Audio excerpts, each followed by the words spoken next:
Whether it's a wing Wednesday or really any night of the week, I got something so tasty for you. These are my boneless wings, 2 ways. Trust me, it is easy and you're gonna love it. Let's get to cooking.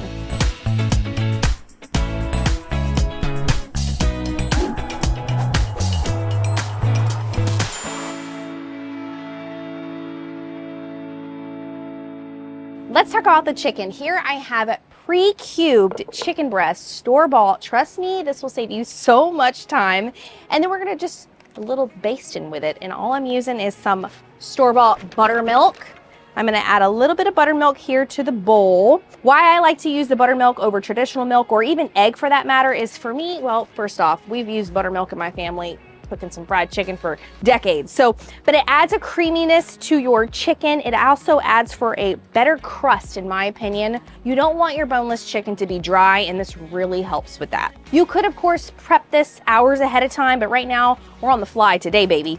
All right, I'm gonna take this glove off, and we're gonna talk about the flour part of it. So, here I have my awesome Amazon purchase. If you don't have one of these things are amazing. I already have my all-purpose flour. You can also use self-rising flour, which I got about 1.5 cups in here. I'm gonna do a quick seasoning. I'm just gonna add about, I would say a good tablespoon of salt to that.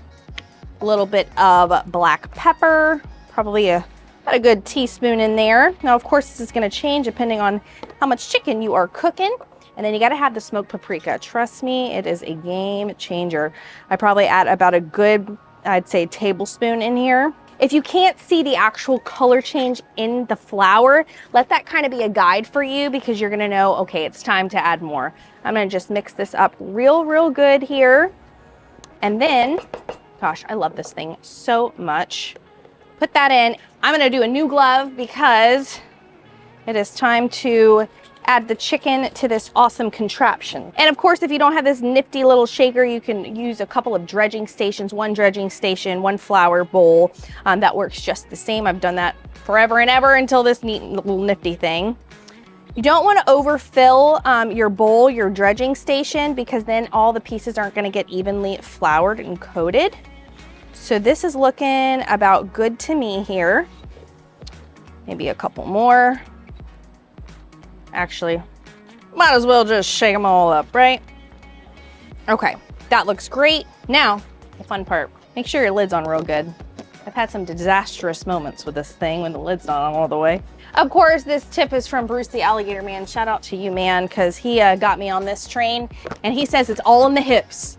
Now, I used to be an NFL cheerleader, so my hips move way better, but now I got a baby on the way. I got so much room to shake. So here we are.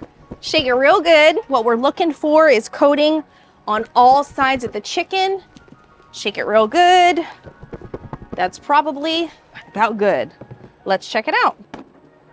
All right, check out that chicken looking perfect. Let me grab my tongs here. We're gonna move on over to the oil.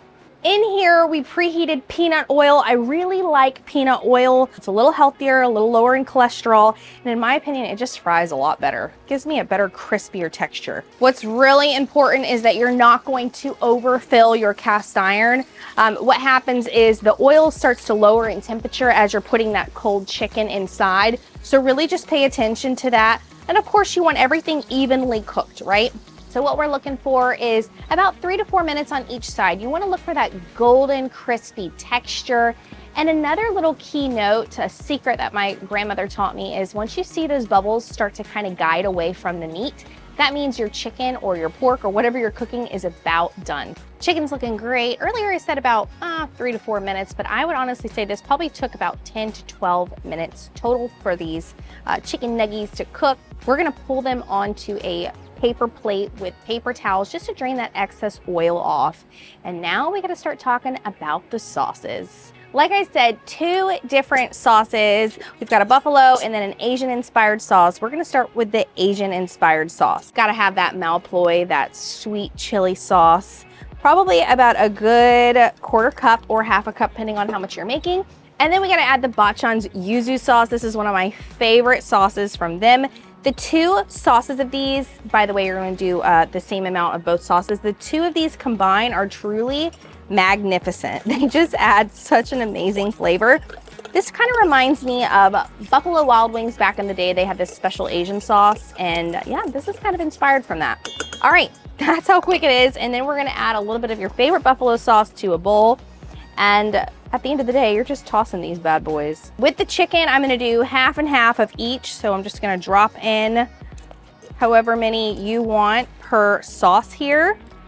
That looks about good, half and half. The cool thing about these boneless wings is really you can use whatever sauce that you want. That's really the fun of buffalo wings or boneless wings, any kind of wings, right? So have fun with it. You wanna make sure it's nice and coated on all sides, of course. And then we'll talk about the garnishes. These are coated nice and evenly. Let's get to plating. It could not be more simpler. I like to do two sides. One side of the plate, we're gonna do a little bit of buffalo. Then the other side, we're gonna do that Asian zing boneless wings. And then of course we have to have some ranch and the garnish. I like to use these Matchstick carrots and of course celery because it would not be boneless wings without it. Looks so good. I don't even know which side to start with. Let's go with the Asian zing. All right, I'm gonna get this one right here. It's calling my name. Popping it in the ranch here. Oh, my mouth is literally salivating.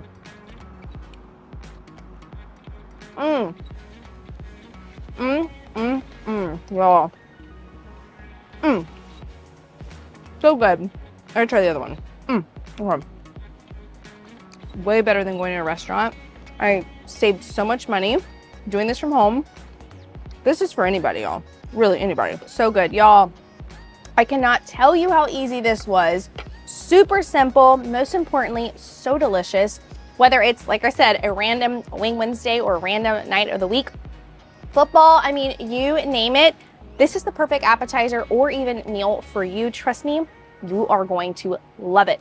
At the end of the day, you want to keep three things. You want to keep it quick, you got to keep it simple, and most importantly, you got to keep it delicious. My name's Taylor Mock, and I'll see you on the next episode. I'm going in again. Oh, I lost a carrot. Here we go. Cheers.